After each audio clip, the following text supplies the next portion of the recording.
बिल्कुल, जिसको हम बहन बोलते हैं और उसको हमें बात बोले कि तुम देसिला गाय हो, तुम्हारा दूध की जो भी है ईश्वर क्षमा प्रार्थी, मैं ये सब शब्द दोहराना नहीं चाहता। लेकिन नेचुरल ब्यूटी जिसको बोलते हैं ना, देसी पना, आप देसिला गाय हो, 5 किलो मीट बेसी हो गइल। ठीक ना, देसिला भैंस ए व्यास जी, अभी कल वायरल हो जाएगी। ए व्यास जी, सिंह के बीच एक बार फिर से विवाद शुरू हो चुका है। विवाद की शुरुआत होती है पटना में। पवन सिंह अनुपमा यादव को देसिला गाय कह देते हैं और खुद को सांड बताते हैं। इस बात को लेकर अब खेसारी लाल यादव भी सामने आ चुके हैं और उन्होंने साफ तौर पर पवन सिंह को कहा है कि शायद आपके घर में बहू बेटियों के साथ ऐसा काम किया जाता होगा।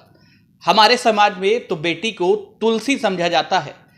सुनिए किस तरीके से खेसारी लाल यादव जो है वो पवन सिंह को जवाब दे रहे हैं और अनुपमा यादव के समर्थन में खड़े हो गए हैं।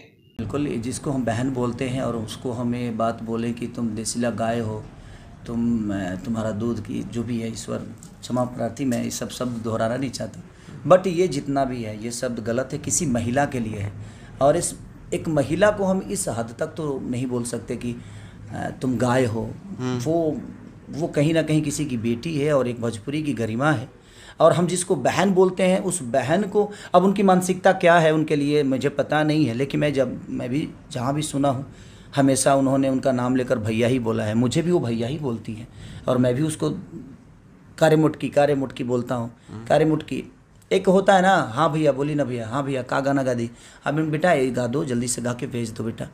और हमेशा एक वो एक बहन की तरह है भी, नो डाउट। वो बड़ी प्यारी बच्ची है और वो स्टेज की किंग है। वो जब गाती है स्टेज पे तो मैं उसको एंजॉय करता हूँ, क्योंकि वो मेरा गाना बहुत ज़्यादा गाती है। मुझे लगता है कि ये आवाज़ हमारे उठाने से ज़्यादा उस आदमी को उठाना चाहिए जिसके बारे में उन्होंने बोला। अगर आप आवाज़ नहीं उठा रहे हो तो फिर दुनिया क्यों उठाएगी?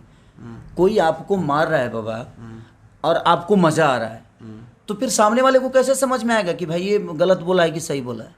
कोई भी चीज़ें, कोई भी शब्द तभी होती है जब गलत होती है, जब इंसान रिएक्ट करता है। तो आप जब रिएक्ट ही नहीं कर रहे हो, आपको मज़ा आ रहा है, तो इसमें तो पहले अनुपमा को आवाज़ उठाना चाहिए कि ये शब्द आपने क्यों बोला, या ये शब्द गलत है, या सोशल साइट से या उस मंच से ही उनको इतना तो समझ में आता है कि उस शब्द का मतलब क्या हुआ।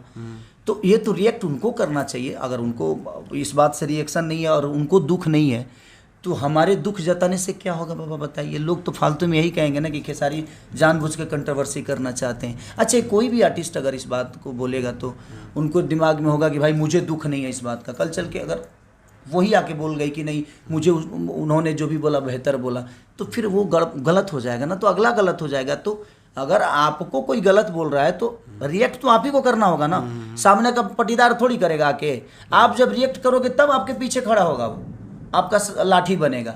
अब आपको कोई गाली पे गाली दिए जा रहा है और आप हंसते जा रहे हो, तो फिर मुझे कैसे समझ में आएगा कि हाँ आपको दुख हो रहा है और ये शब्द गलत आपके लिए है कि सही है?